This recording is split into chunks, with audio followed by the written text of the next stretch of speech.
ସମୟର କଥା। ପାହାଡ଼ ପାଖରେ ଏକ ଛୋଟ ଗାଁଟିଏ ଥିଲା। ଗୋଟିଏ ବର୍ଷ ଗାଁରେ ଗ୍ରୀଷ୍ମର ପ୍ରଭାବରେ ଭୟଙ୍କର ଖରା ହେଲା, ଯାହା ଫଳରେ ବହୁତ ଦିନ ଧରି ବର୍ଷା ଜମା ହେଲା ନାହିଁ। ଗାଁରେ ମରୁଡ଼ି ଦେଖାଗଲା। ଜମିଗୁଡ଼ିକ ଫାଟି ଶୁଖିଗଲା। ଚାରିଆଡ଼େ ହାହାକାର ଖେଳିଗଲା। ନଦୀ, ନାଳ, ପୋଖରୀ, କୂଅ ଗୁଡ଼ିକରେ ଜଳର ମାତ୍ରା କମିବାକୁ ଲାଗିଲା।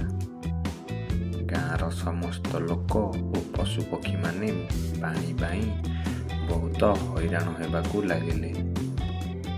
ସେହି ସମୟରେ ଗୋଟିଏ କାଉଟେ ଖାଦ୍ୟ ସଂଗ୍ରହ କରିବାକୁ ଆକାଶରେ ଉଡ଼ି ବୁଲୁଥିଲା।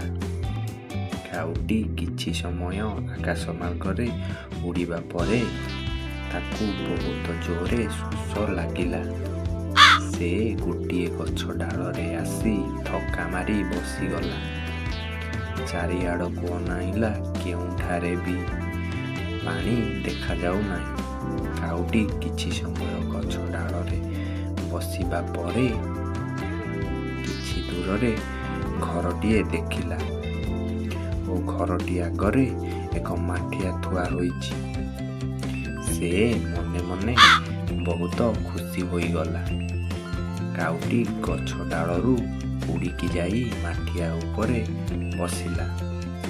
ଦେଖିଲା ବେଳକୁ ମାଠିଆର ଶେଷ ଭାଗରେ କିଛି ପାଣି ଅଛି। କାଉଟି ମାଠିଆ ଉପରୁ ନିଜ ଥଣ୍ଟ ବଢ଼ାଇ ପାଣି ପିଇବାକୁ ଚେଷ୍ଟା କଲା, ହେଲେ ତାର ଥଣ୍ଟ ପାଣି ପାଖକୁ ପାଉନଥିଲା। କାଉଟି ବାରମ୍ବାର ପାଣି ପିଇବାକୁ ପ୍ରୟାସ କରୁଥାଏ, ହେଲେ ସେ ଶେଷରେ ପାଣି ପିଇବାରେ ବିଫଳ ହେଉଥିଲା। ଏଣେ ଶୋଷରେ ତଣ୍ଟି ଶୁଖି ଯାଉଥାଏ। କାଉଟି କିଛି ସମୟ ନୀରବ ହୋଇଗଲା ଓ ମନେ ମନେ ସ୍ଥିର କଲା ଓ କହିଲା, ମୁଁ ଆଜି ଯେମିତି ହେଲେ ଏଇ ପାଣି ପିଇକି ମୋ ଶୋଷ ମେଣ୍ଟାଇବି। କାଉଟି ଏମିତି କହି ବସିଛି। ହଠାତ୍ ତାର ନଜର ଏକ ଛୋଟ ଗୋଡ଼ି ଉପରେ ପଡ଼ିଲା। ସେ ଏକ ଉପାୟ ଭାବିଲା, ଯଦି ଏହି ଛୋଟ ଗୋଡ଼ିଟିକୁ ନେଇ ମୁଁ ମାଠିଆ ଭିତରେ ପକାଇ ଦିଏ, ତାହେଲେ ପାଣି ଉପରକୁ ଉଠି ଆସିବ। ମୁଁ ସହଜରେ ପାଣି ପିଇପାରିବି।